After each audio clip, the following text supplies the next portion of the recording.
खूनी शहीदा से इसका दुख हो। तू आंसुओं की बुखल न कर इस निहाल से।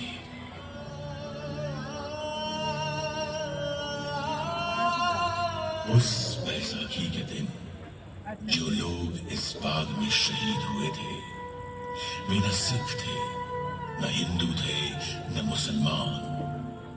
उस बैसाखी खून से लथपथ हुआ था पूरा हिंदुस्तान।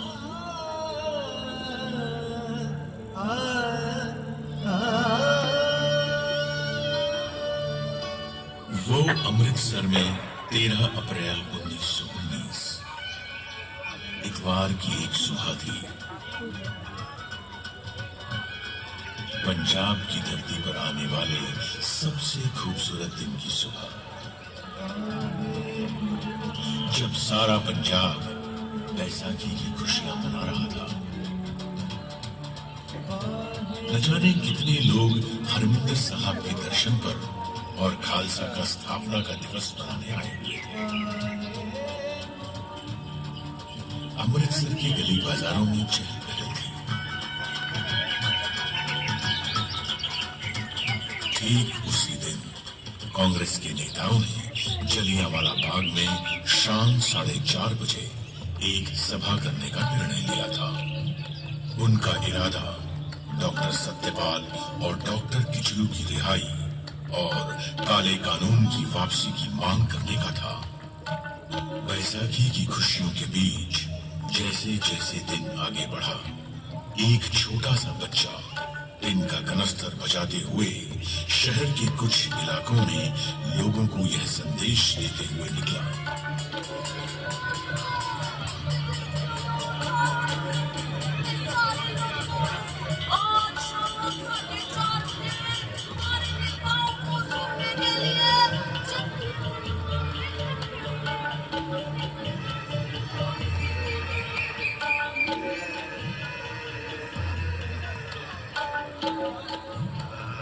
जैसे ही इस बच्चे की मुनादी को बैसाखी मनाते हुए लोगों ने सुना, तो सोचा कि जुल्म का विरोध करना तो कोई जुल्म नहीं है। वीर जी, बाग में आ रहे हो कि नहीं आ रहे हो? हाँ, सुना है सवा है कोई। आप चलो, हम मत्था टेक के आएगा। सुनिए कोई कानून लगाया सरकार ने।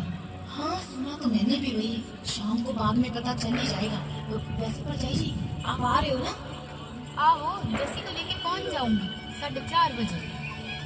वैसे भी जलियांवाला बाग में तो लोग पहले से ही आपस में खुशियां बांट रहे थे, आराम कर रहे थे।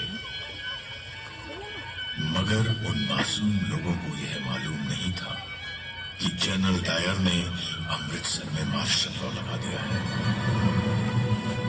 प्रभात फेरियां निकालने और सभाएं करने पर प्रतिबंध लग चुका है, क्योंकि सरकार ने मार्शल लॉ लगाने की कोई मुनादी ही नहीं कराई थी। लगभग दोपहर 12:30 बजे के करीब जनरल डायर को जलियांवाला बाग में होने वाली सभा की जानकारी मिली। सुना है कोई सभा होने वाली है। साहब, बाग में, जलियांवाला बाग में। कब? सुना तो था यही 4:30 के करीब। ये जुर्रत, देखता हूँ सभा को। जनरल डायर, ये वही नाम था जो आगे जाकर अंग्रेज हुकूमत के जुल्म और सितम का सबसे काला अध्याय बनने वाला था। वो अंग्रेज हुकूमत जिसने भारत में इंसाफ के हक में उठने वाली हर आवाज को हर तरह से कुचलने की कोशिश की थी। फिर चाहे वो आवाज गर्जना में उठी हो या शांति में। 1770 में सन्यासियों और फकीरों ने संघर्ष किया, तो सन 1857 में पूरे देश ने एक होकर अंग्रेजों के खिलाफ पहले स्वतंत्रता संग्राम की हुंकार भरी। इस संग्राम की हुंकार को अंग्रेजों ने दबा जरूर दिया था, लेकिन हुंकार जब तक जिंदा हो वो मुंह पर रखी गई हथेली में से भी फूट फूट कर निकलती रहती है।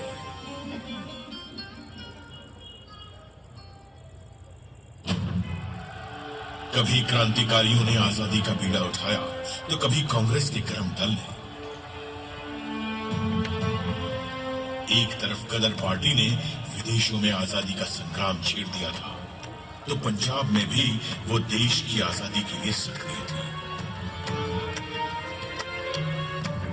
सन 1915 में रास बिहारी बोस ने पंजाब आकर लाहौर, फिरोजपुर, अमृतसर, ननकाना साहिब और तरन तारण में अपने दूतों के जरिए अंग्रेजी सेना में सेवारत भारतीय सैनिकों से सशस्त्र क्रांति के लिए संपर्क किया।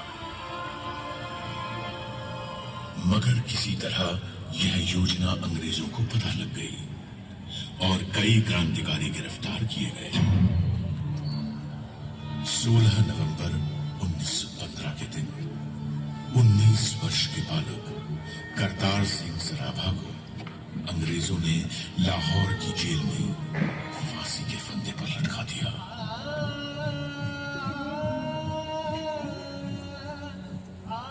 सन 1918 में सैन फ्रांसिस्को में गदर दल के सदस्यों पर मुकदमे चलाकर सजाएं दी गईं।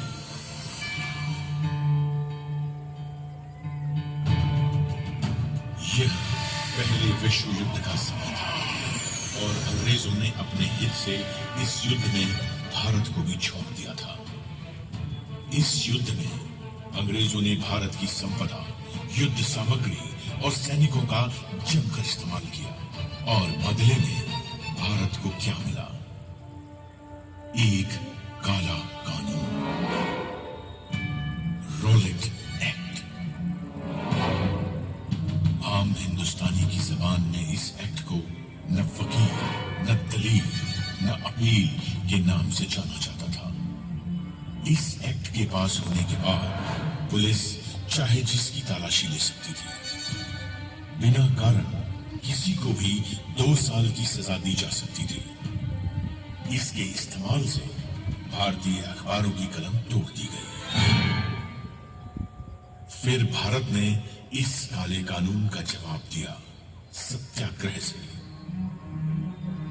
देश भर में इसके विरोध में सभाएं और आंदोलन होने लगे। फिर 30 मार्च 1919 के दिन दिल्ली में 60 निहत्थे लोगों को सरकारी गोलियों से भून दिया गया।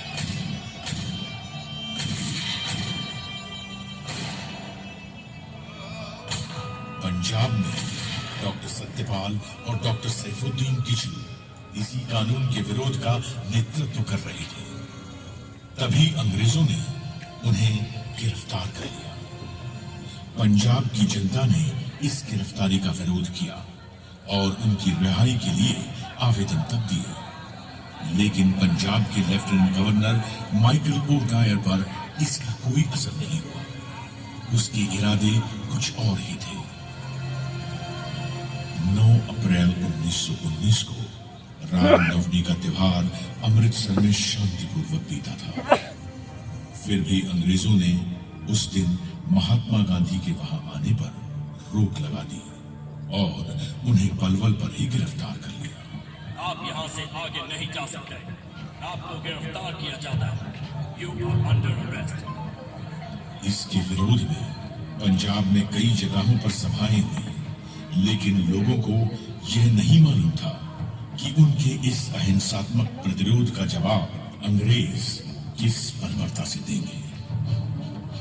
माइकल ओडायर ने जनरल डायर को सेना की टुकड़ियों के साथ जालंधर से बुलवा लिया। General, report here immediately with your troops। तुम्हारी यहाँ जरूरत है।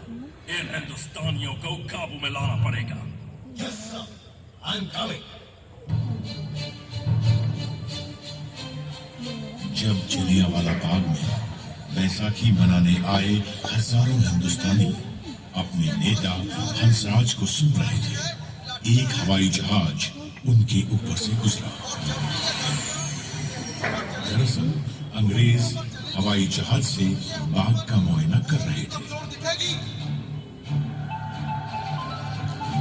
इस घटना घटना से वहां मौजूद लोगों में बेचैनी बढ़ गई। और शांति बनाए रखिए, शांति बनाए रखिए, डरने की कोई बात नहीं है। उनके नेता ने उन्हें न घबराने की सलाह दी।